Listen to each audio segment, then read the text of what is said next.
بریم واسه درست کردن یه زرشک پلو با مرغ مجلسی خوشمزه.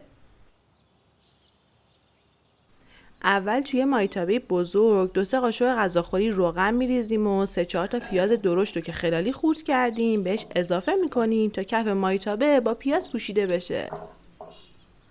بعدش نصف یه فلفل دلمه که اونم به خلالای درشت خوردش کردیم میریزیم رو پیازا. 2 حبه سیری هم که ریز خورد کردیم بهشون اضافه میکنیم.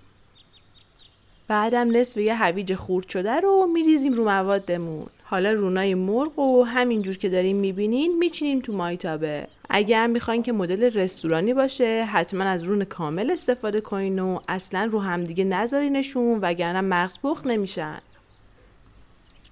وقتی هم که مرغا رو چیدیم تقریبا 2 قاشق غذاخوری روغن میریزیم روش. یه تیکه برگ بو هم میذاریم اون وسط که بوی بد مرغ رو بگیره. تا اینجای کار باید حرارت زیر مرغا خاموش باشه تا سس مرغم آماده کنیم و بعدش بریم سراغ پختن مرغا. واسه درست کردن سس مرغمون توی مایتابه دیگه 2-3 قاشق غذاخوری روغن میریزیم و تقریبا 3 قاشق غذاخوری رو به گوجه فرنگی هم بهش اضافه میکنیم و 3-4 دقیقه تفتشون میدیم تا رنگ رب در بیاد. بعد 2 قاشق چایخوری نمک، 1 قاشق چایخوری فلفل سیاه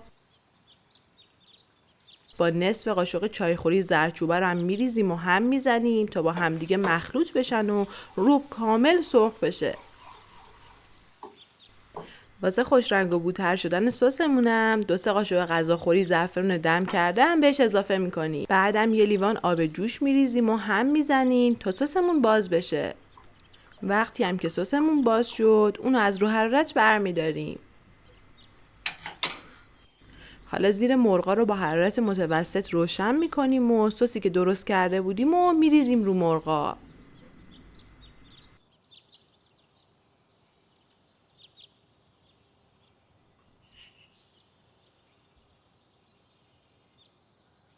بعدم با یه قاشق سس رو همه جای مرغا پخش میکنیم. اصلا هم آب بیشتر اضافه نمی کنیم چون قرار مرغا و پیازا خودشون آب بندازن و مرغا با همون آب بپزه.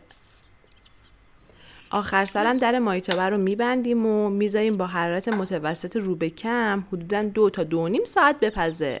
سعی هم کنین زیاد در مایتابه رو باز نکنین وگرنه مرغا و پیازا خوب آب نمیندازن.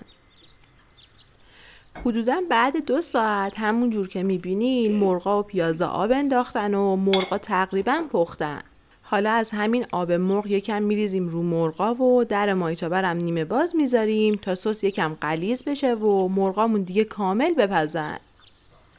تا سسمون یکم غلیظ بشه و مرغا کامل بپزن بریم سراغ آماده کردن زرشکا. واسه آماده کردن زرشکا داخل یه قابلمه کوچیک 30 گرم کره میندازیم و 1-2 قاشق غذاخوری روغن مایه هم بهش اضافه میکنیم. وقتی هم که کره آب شد زرشکایی که شستیم و میریزیم توش و واسه اینکه ترشی زرشکا هم تنظیم بشه بسته به ذائقه خودمون یه کوچولو شکر بهش اضافه میکنیم. بعدم زرشکا رو 1-2 دقیقه تفت میدیم. البته باید حواسمون باشه که زرشکا رو بیش از حد و با حرارت زیاد تفتشون ندیم وگرنه زرشکا خیلی زود میسوزن. وقتی هم که زرشکامون آماده شدن روی مقدار از برنجی که دم کشیده 3-4 قاشق غذاخوری زعفرون دم کرده میریزیم و هم میزنیم. بعدم زرشکایی که تفت داده بودیم و به برنجا اضافه میکنیم و هم میزنیم تا با هم دیگه قاطی بشن. و تمام. اینم از زرشک پلو مجلسی و رستورانی خوشمزه ما. حتما یه بار زرشک پلو رو با این دستور درست کنین که حتی از زرشک پلوهای رستورانی هم خوشمزه تره.